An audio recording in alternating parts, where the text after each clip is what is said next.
Alrighty, so I just finished up my breakfast. I had some French toast, eggs, and there was like a taco as well.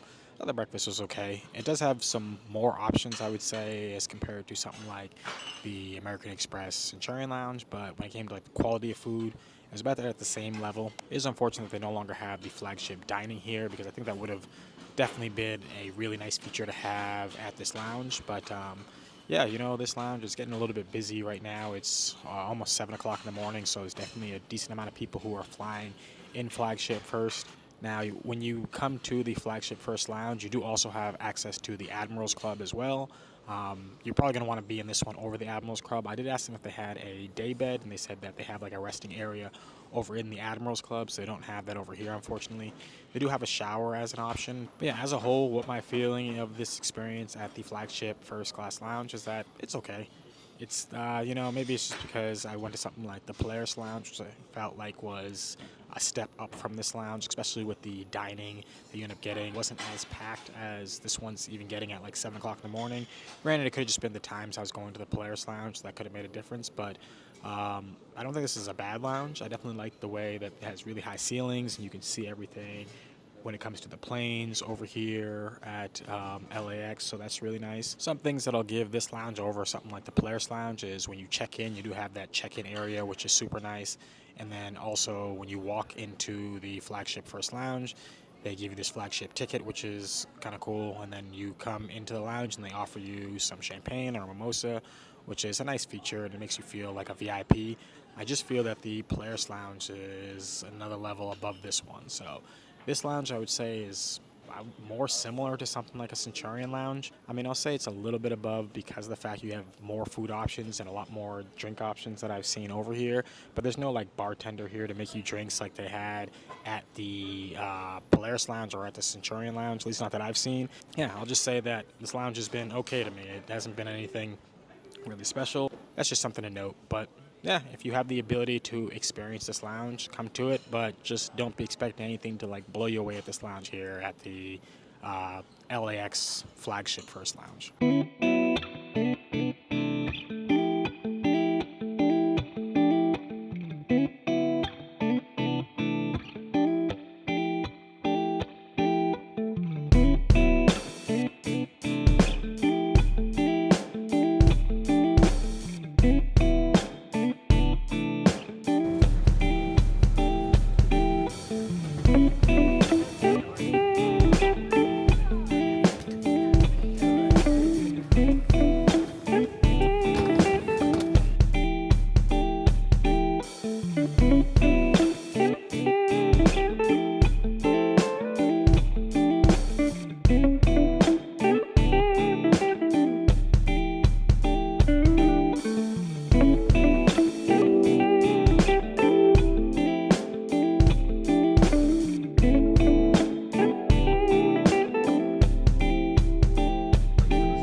turbulence, so all the food and stuff is going to take a little bit longer due to there being a lot of turbulence. As you may be able to see me right now, shaking quite a bit on this flight, so not very smooth. I don't know if I was doing anything with the weather, but one thing that's great about first class too is if you happen to have a jacket like I have, since I'm going to be going to Boston in February, it's cold.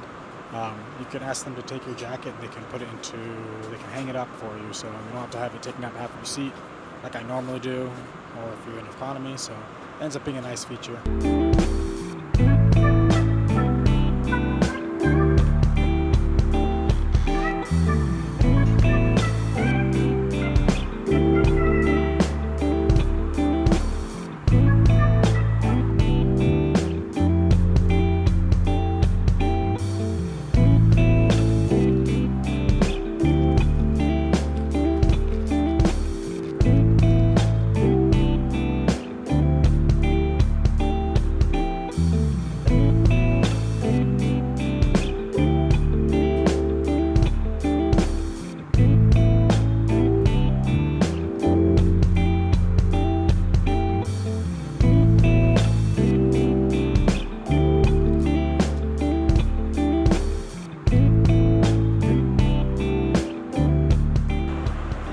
Solid headphones. I'm watching a movie and it's coming in clear. Definitely not really an issue. Comfortable on my head. Easily going to be using this the rest of the flight. Not need to put on my Bose. So definitely great job with American Airlines when it comes to their flagship first headphones. Really, really comfortable on the head as well. So no complaints there. Sometimes when I wear a hat, it kind of fits on weird, but it's great.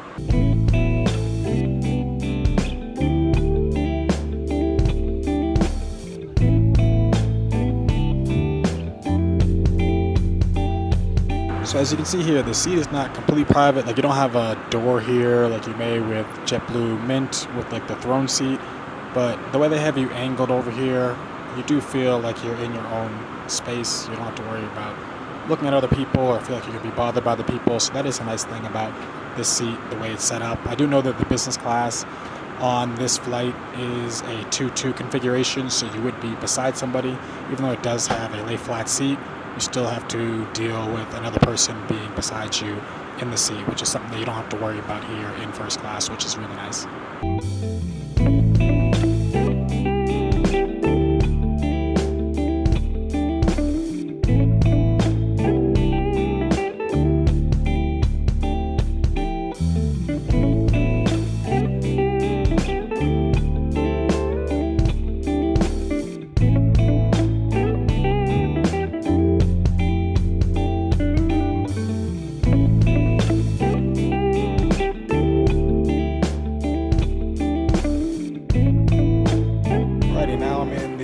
Flat mode on this first class flight, and I'll say that it's pretty comfortable. You definitely still have like a foot well in here, so it's not the same as some of like the transatlantic or flying over the Pacific first class, where it just feels way more like a bed. You kind of do feel a little bit more I'm not gonna say stuck, but like a cocoon. Not uncomfortable, but just something to note. But yeah, took me a second to figure out how to even get the lay flat, because it's not just one button. You have to press the button to go forward and then the button to go the back to go back. So that's at least what I've figured out. But there's probably maybe one button I'm just too stupid to figure it out. All right, we have about half an hour left of this flight, so just giving you some of my final thoughts of American Airlines first class. I don't think it's the best product when it comes to flying Transcontinental. I've flown JetBlue Mint and the old Thrones, and my opinion is that's a better product. I just felt the seat to be bigger. Service, they end up having 2 different people for stewardess as compared to I have one here, but the one that I have here, she's such a sweetheart. She's a great woman.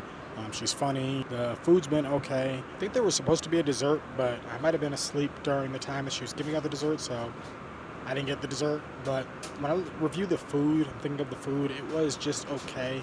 I mean, it's breakfast time, and I'm someone who is harder on breakfast than I am on other meals, because I am always annoyed by the eggs. I'm someone who loves eating eggs, and a lot of places that I go to, they end up giving you those fake eggs, and I just am not a fan of those. And then the TV that I have here, I like the way that it flips out.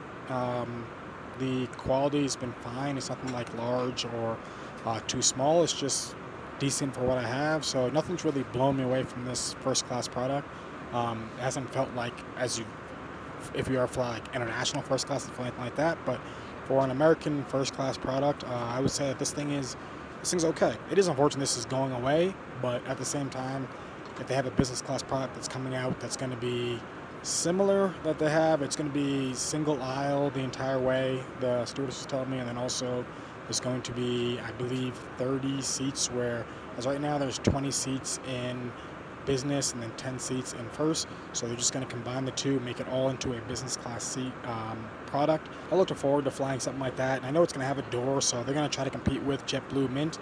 But right now, for this first class product, at least for the Transcontinental, the international first class with American is a little bit different.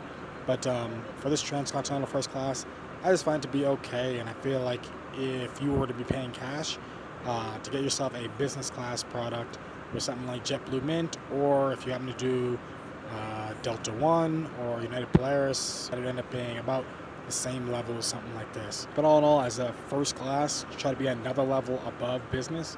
I would hope for more, whether it be just from the lounge, whether it be from the seat, from the food, from everything. So it just comes out to me as a business class product, so I can more understand why they would make it into the first class into business class, because it doesn't feel like they really have that much a level above it, but it's just not to the level of what I would hope to be as first class. I've flown international first class before, and it's definitely a step above what I have here. Like maybe, let's say, at least 2 steps, might even be 3 steps above what I have here. But this isn't a bad product. I just think that if you could do the business class, it might make more sense to do the business class, which makes a lot of sense why American is getting rid of this first class product.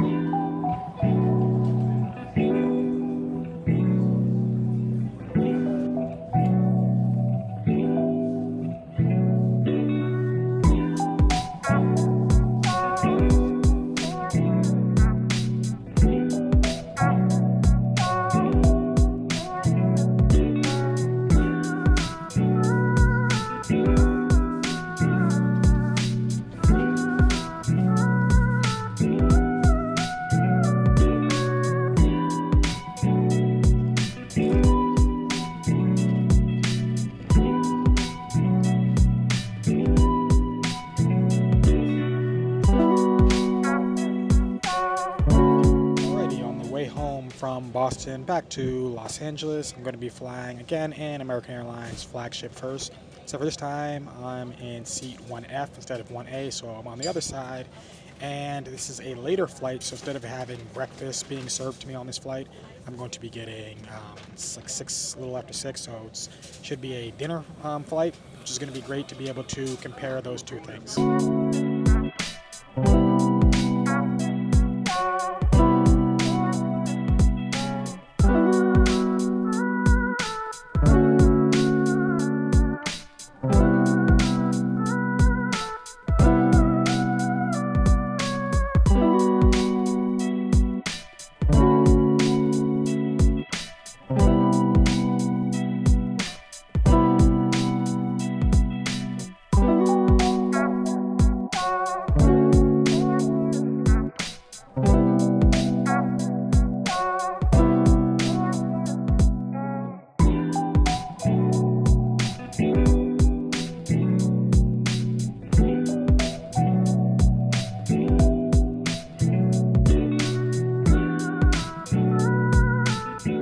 All right, I'm here on the night flight on American Airlines Flagship first, flying from Boston back to Los Angeles. And I will say that I have enjoyed this experience more than I did from the daytime flight. I found the food to be better, although I could say that the main meal, which was the brisket, wasn't great, but I found it better to be than what it was offered for the breakfast. But the tuna was really good as the small plate that came in, along with the salad. And plus, there was also more staff that was here working with us. So there was at least 2 people here. And there's also less people in the first class cabin as well. before there was, I think, only one person missing, whereas this time I think there's maybe 6 people out of the 10 seats. So it's definitely been more service for us. And yeah, they've just been, I mean, both times they've been really kind, but when you see that you have more people who are helping you, you end up feeling like you're getting, better needs. So it's definitely felt at a more level of first class as compared to the earlier one. And this isn't to knock anything about the woman from before. It's just that she had a lot of people to tend to, being the one who's looking after all the different customers in the first class cabin. But this time there's been at least a couple different people. I've even seen some other people, I think, from business class coming up and like taking away some of our trays and things like that. So it's definitely been better service, I feel like, at the nighttime. I've liked the food more. I will say that when we first got on the plane, it wasn't as like tidy and ready to go. Like when I came on with the morning flight, my headphones were already ready and my water was already here and everything was already here. Whereas for the nighttime flight, they kind of came around after, which it doesn't bother me, but I'm just saying that it seems like they already had things more prepared for the daytime. I could say that the Admirals Club wasn't bad over at Logan's Airport. I was wondering if I would need to go to the Chase Sapphire Lounge. I've been there before at the Boston Logan Airport, and I really, really like that. But I wanted to check out the Admirals Club since that's going to be the option. Being a first-class flyer with American Airlines, I could take advantage of that, so I want to see what the difference for it was. I will say that the food options wasn't plentiful. It was very, very limited. There was like salad and a few other things. I did really like that they had the ready-to-make guacamole, that there was a woman right there making it for you, so that was pretty awesome. When it came to like what I was trying to have before I got on the flight, it was kind of like a sloppy Joe, but just with chicken that I had. It was tasty. I'm not going to knock it, but there was just very, very limited options. So I will say that like the Flagship first definitely had more options when it came to food. I would say that it's a step below like a Centurion Lounge. I would prefer the LX Centurion Lounge over this Admirals Club over here at Logan Airport, but it's definitely better than being at the gate and just waiting, before your departure and hoping you can get a seat or lying on the ground. So definitely nice to have the comfortable area to relax. It wasn't a bad experience. I see it as being an okay experience. I'm happy I was able to do it, but next time I come to Logan, I'm going to be taking advantage of the Sapphire Lounge because that's definitely a better one than the Admirals Club in Boston. But like I said, for the first class flight with the daytime, I could see why they could be getting rid of this and then just giving you business class only. If they can have the business class, it's going to be a configuration that's going to have you direct aisle access. While this is first class, it just feels like what I've had for other business class. It isn't a bad product, but it isn't anything that's special. So I could see why people wouldn't spend the extra money to get the first class over the business class, because chances are the business class is probably very similar or something like this. I have not flown the American Airlines business class yet, so I can't compare, but I'm just thinking of what I've flown in other business class products, and the JetBlue Mint that I've flown, even United Polaris, I've just found those to be a better product. Although I will say that United Polaris doesn't have the greatest of food. This food might have been maybe even a tad better, but nothing like overly special. But yeah, as a whole, it is sad to see that first class is going to be leaving for U.S. aircrafts, but hopefully the business class that they're going to be putting in place is going to be really nice.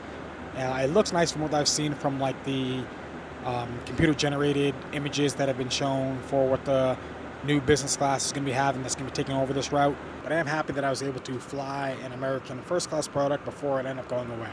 So if you are looking to fly the American first class product before it ends up going away, I will have another video coming out explaining how you can end up booking this with points if you happen to have either American Airlines miles, or if you don't happen to have American Airlines miles, there's going to be ways you can end up booking this and making it still a good value for your points. But hopefully you enjoy this video. If you do happen to have any questions, drop them in the comment section down below. The best I can answer it. If you happen to really like this video, do me a favor. Hit that like button, hit that subscribe button, share this video, and have a beautiful rest of your day. Peace.